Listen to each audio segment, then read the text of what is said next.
자, 7번째 계명이 뭐라 그랬죠? 간음하지 말라. 네, 간음에 대한 문제입니다. 첫째로 오늘 나눌 말씀 한 4가지 정도만 오늘 이 주제와 관련해서 나눌 텐데요. 간음이란 뭐냐 하면 육체적인 간음이 간음이에요. 육체의 간음. 저희들이 성경을 대할 때 어떤 말씀을 하시면 1차적으로는 말씀을 절대 꼬지 마세요. 그냥 있는 그대로 받으셔야 돼요. 자, 지금 뭐라고 말씀하셨다고요? 간음하지 말라 그러셨어요. 그러니까 제일 명확한 의미는 뭐냐면 육체의 간음이 간음이라는 거예요. 근데 기억할 것은 뭐냐면 이것은 선택이 아니라 명령이라는 거예요. 명령. 누구의 명령이요? 하나님의 명령이라는 거예요. 그러니까 이것이 사회적인 계약이 아니라 하나님의 말씀이라는 사실을 먼저 받아들이셔야 돼요. 간음은 죄예요. 간음은 죄예요. 간음은 하나님의 말씀을 거슬러 올라가는 거예요. 간음은 하나님의 마음을 기분 언짢게 하는 거예요. 간음은 하나님의 세계를 망쳐가는 거예요. 이 사실을 우리 그리스도인들이 먼저 가지고 있어야 돼요.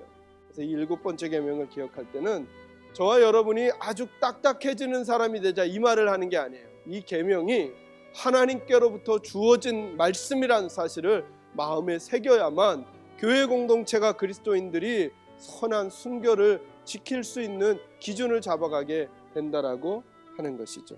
그러니까 여러분, 육체의 간음이라는 게 뭐예요? 하나님이 짝지어 주신 배우자 외에 다른 사람과 육체적인 관계를 갖는 거예요. 이게 간음이에요. 두 번째로 나눌 것은 뭐냐면 마음의 간음도 간음이라는 거예요. 세 번째로는 내 몸을 아끼는 데까지 이 간음의 계명을 적용해야 합니다. 지난주에 살인하면 안 되는 가장 근본적인 이유가 뭐라고요? 하나님의 형상이기 때문에. 내가 하나님의 형상인데 내가 간음하잖아요. 간음하게 되면 내 하나님의 형상에 죄를 짓는 게 된단 말이죠. 그래서 하나님께서는 우리에게 간음하는 그것이 우리 몸에 죄를 짓는 것이며 그럴 뿐만 아니라 하나님의 성전을 지저분하게 만드는 것이다라고 지금 표현하는 거예요. 그래서 20절 말씀에 요약해 주잖아요. 너희는 너희 자신의 것이 아니라 값으로 산 것이 되었으니 그런즉 너희 몸으로 하나님께 영광을 돌리라, 이렇게 말씀하세요. 우리들의 몸으로. 그러니까 우리의 몸을 거룩하게 지켜가는 일환 중에 아주 중요한 것이 뭐냐면 간음하지 않는 거라는 것입니다. 마지막 4번째로는 간음하지 말라라고 하는 계명은 이렇게도 들려야 합니다. 부부관계를 잘 유지해 가라라고 하는 것입니다.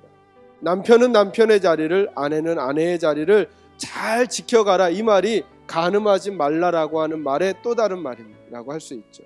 여러분, 5번째 계명이 부모 사랑의 계명이고, 그리고 6번째 살인하지 말라라고 하는 계명이 이웃 사랑에 대한 계명이라면 7번째 간음하지 말라라고 하는 계명은 부부 사랑의 계명이라고도 할 수 있는 거예요. 부부 사랑의 계명. 왜냐하면 하나님은 성이라고 하는 것을 부부 관계 안에서만 허용해 주셨기 때문에 그래요. 고린도전서 7장 2절에서 5절 말씀, 오늘 성경에 보면 여기 기도할 틈을 낸다라고 하는 것은 한마디로 얘기하면 너희가 생각하기에 하나님과 가까워지기 위해서 할 수 있는 모든 일들을 다 포함하는 거예요. 그런 일들조차도 누구와 합의하라고요? 남편과 아내와 합의하에 그 일을 진행하라. 그만큼 하나님께서는 부부관계가 너무 중요하다라고 하는 거예요. 절대 예수를 잘 믿는 아내와 남편은 기도하는 일조차도 분방하는 일이 있을 수 있겠으나 그 일조차도 합의하여 할 뿐만 아니라 내 몸을 내 것이라고 주장하지 말고 남편에게, 아내에게 주도권을 주어야 한다. 이게 하나님께서 간음하지 말라라고 하는 계명을 통해 가정까지 지키시고 싶어 하시는 하나님의 마음. 여러분, 하나님이 말씀하시잖아요. 내 몸은 내게 아니라, 내 몸은 내게 아니라 남편의 것이다. 이런 질서들이 가정 안에서 지켜져야 다른 지역에서, 공간에서 살아갈 때 우리 그리스도인들이 건강한 마음, 몸을 지키면서 살아갈 수 있다. 그러지 않으면 오늘 성경이 그렇게까지 표현하잖아요. 5절에 서로 분방하지 말라. 다만 기도할 틈을 얻기 위하여 합의상 얼마 동안은 하되 또다시 합하라. 왜냐하면 너희가 절제 못함으로 말미암아 사탄이 너희를 시험하지 못하게 합니다. 우리 모두가 그런 위험 가운데 빠질 수 있기 때문입니다.